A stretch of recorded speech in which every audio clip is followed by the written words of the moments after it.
gave them credit for. They go into the halftime down by one, which may be a better position for them to be in than up by one, because we know how that's gone. Zach LaVine and Nikola Vucevic leading the way for the Chicago Bulls.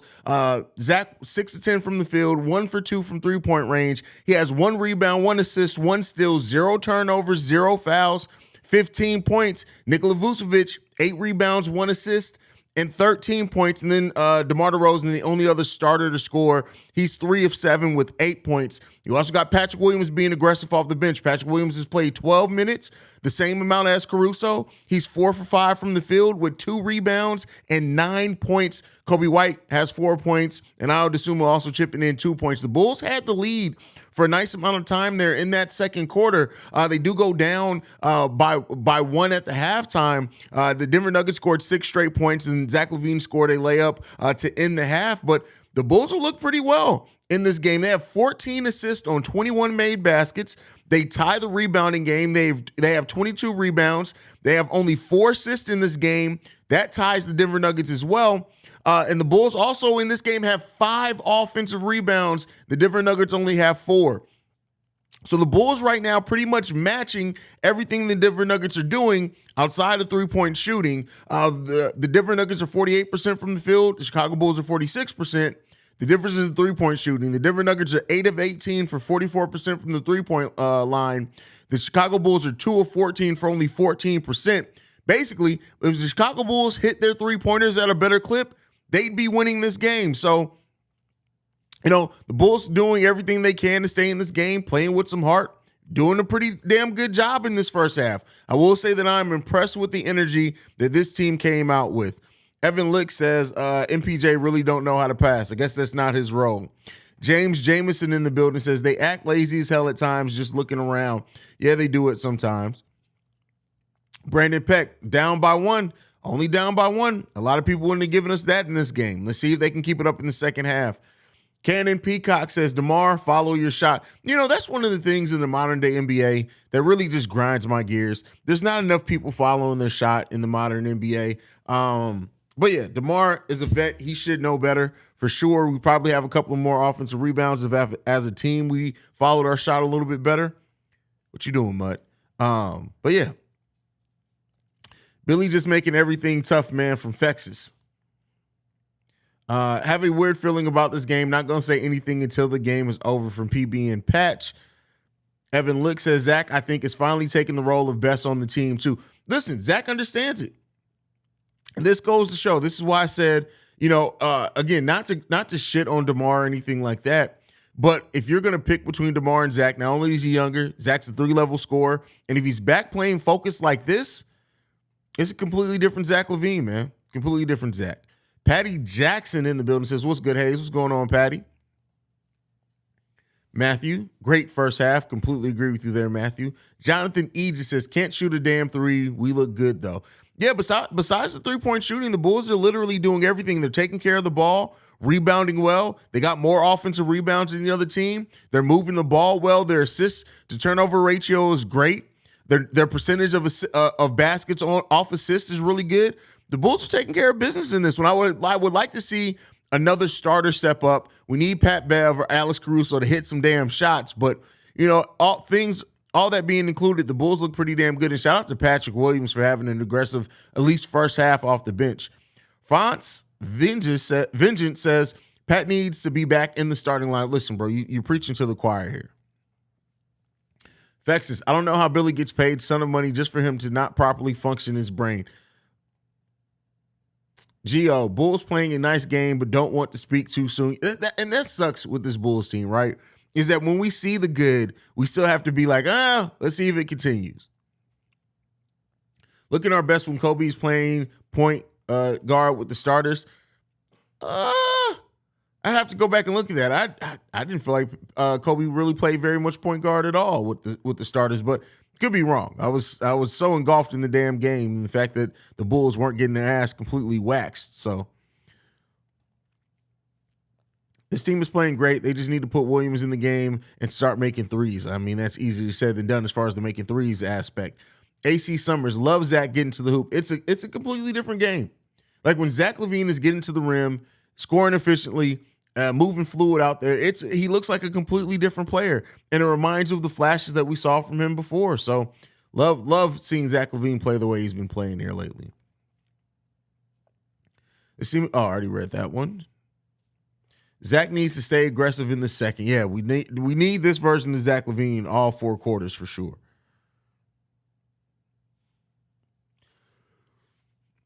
Candace says Alex got to work in the shooting and all. He's not a shooter. Like, it's just, that's not his role. That's not what he got signed for. Alex Caruso is shooting. I think his percentage is actually better than his career average of the season. He is who we signed. That's it. I think some people expect him to be different, but he is exactly who we signed and what we thought we were getting. The moment Zach goes to the bench, P. Will needs to go into shoot it every time mode. Hey, listen, aggressive Patrick Williams makes this team look completely different when he plays aggressively. Tony says, we're losing because Bulls had like 4 or 5 shots go in and out, which always happens to us. It happens to every team, but yeah. The lob mom. How can AK keep acting like the lack of shooting is no big deal? What is he smoking? I think it's going to be addressed in a meaningful way this offseason. He has to address it this offseason. If he doesn't, I don't know what to say. Matthew, that quick first step by Zach looks crazy. Zach is back healthy, and he's back trusting that. I guarantee that over the last month or two, it's probably, if Zach was being honest, it's probably the first time or longest period he has not worried about the injury. Like, he just hasn't felt it, because Zach just looks like a completely different player out there. Markel in the building says, never really noticed it till now, but Io constantly having his mouth open looking like a damn catfish starting to irritate the hell out of me. I don't know how you didn't notice it till now when I've been literally clowning on him since like the second week of the season on that. Mr. Hill says, in the stream for the first time in a long time, sup Haize, hit the like button, guys. Hit the subscribe button too if you guys aren't subscribed. Sean Kemp was involved in a drive-by shooting. That's a headline that you didn't think that you would read on a random Wednesday, right? That's crazy. Haize,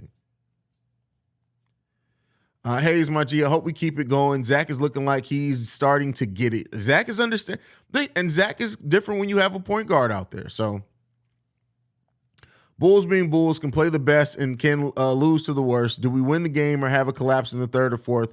Who the hell knows? With this group, it's definitely some of those concerns there. Definitely. Brandon L. Jet in the chat says Denver's literally daring Caruso to make a 3. It's so frustrating. It absolutely is, right? Especially when it's open. And we saw Phoenix Suns do the same thing. Oh, that was a nice play. So yeah, Caruso got to be able to hit those open shots. But you know who would hit wide open 3s at a much better clip? Patrick Williams. Probably even Dalen Terry. But again, they don't like. That's not to say that Caruso shouldn't have a role, but it is what it is.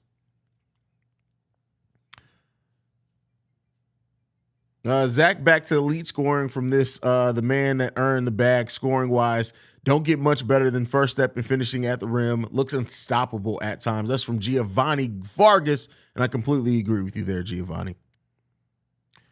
Thoughts on Chris Dunn playing so well? What? Chris Dunn got potential. That's why he was a lottery pick. Keep in mind, too, like the Bulls almost traded Jimmy Butler for Chris Dunn straight up the year before they ended up trading for Larry Marketing, Chris Dunn, and Zach LaVine. That was the potential that Chris Dunn had in the league. Now, potential isn't always realized, and development isn't always linear either. But Chris Dunn always had potential. We saw it. You remember that stretch? I think it was his first year in Chicago. Chris Dunn had a stretch of like 10 games in a row where it was like, hey, he's definitely about to be our point guard of the future.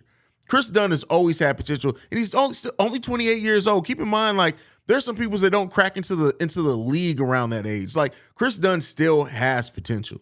And shout out to him being down in Denver, man. Like, it's crazy. In 6 games with Denver, he's averaging 12 points per game, 4 rebounds, 4 assists on 54% shooting.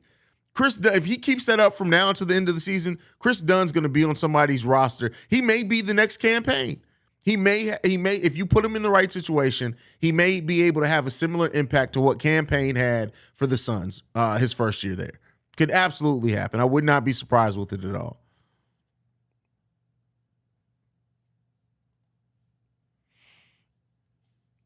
Hey, yo, Haize, I'm P. Will, man. Excuse me. I'm P. Will's mailman. I told his ass to get aggressive or that mail gonna be late. That's hilarious. That's funny. Supposedly, Murray told the Bulls bench to quiet down after the bucket he made. That wouldn't surprise me. He had the right to do so. Simba, in a sense, I kind of like Patrick Williams with the second unit because he becomes a more aggressive scorer. Whenever he's in the starting lineup, he does not get as many shot attempts or gets boards. I understand where you're coming from with that. I think I have my own theory, and I've talked about like what goes into that, but you're not wrong. You're not wrong. Joker and MPJ are not known for shot blocking. Bulls need to continue to attack the rim. Brandon Eljet, great point there. Great point. And when you see it, like Kobe even attacking Jokic, right? Kobe White, keep attacking him. Tire his ass out or put him in foul trouble. One of those two things, or force him to block your shot, right? That's what you need to do. Peter, Pat should be in to start the half so we can actually take advantage of whoever MPJ is guarding. I understand it, but Billy Donovan doing that would be an adjustment.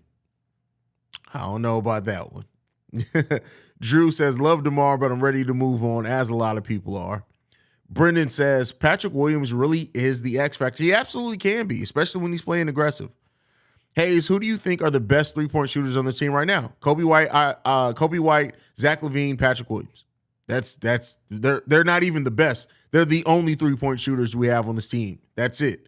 You talk about three-point shooting, 90% of our three-point shooting has to come from those three players. That's it.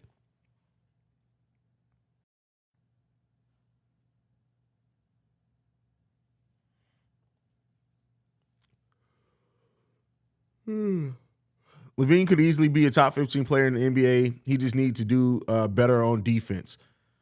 Yeah, I mean, that's for sure. And he needs to be consistent, stop the basketball IQ things.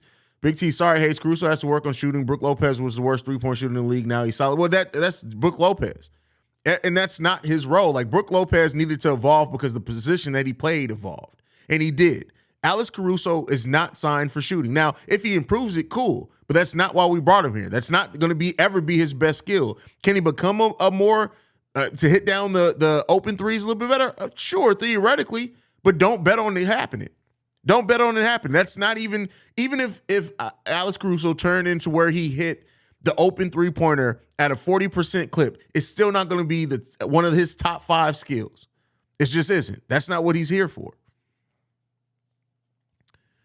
Wow, Haize went from 10K subs to 10K.9 subs in less than a month. That's crazy.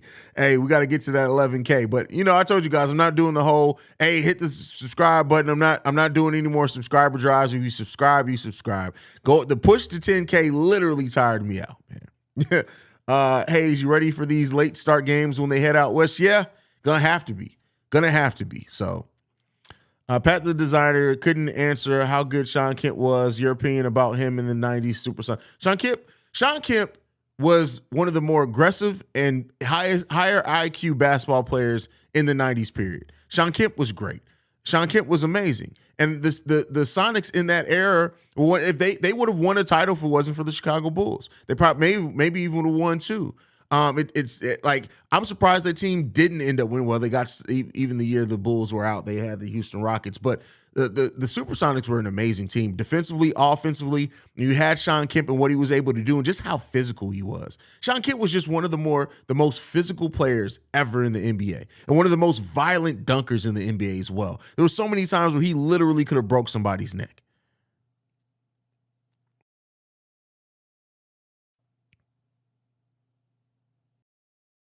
Sean Kemp doing drive-bys, Millie Mel going viral. The OG's out here making waves right now. That's crazy. DMG says, I don't mind P. Will coming off the bench for now. I just wish we had an actual power forward to start over him if Billy. We got to stop with this actual power forward thing. Patrick Williams, like, did you not see Grant Williams? Do you not see Draymond Green? Like, Patrick Williams can absolutely be a four in this league. Some of the things that we have an issue with him on is the system that Billy Donovan runs, again, because of how the offense has to run with DeMar DeRozan not being a threat to stretch the floor. But the game's back on. I'll be back here right after the post game, or right at post game after the game's over. So make sure you guys are here. Let's hope that the Bulls can keep this up, man. Love you guys. Peace, y'all.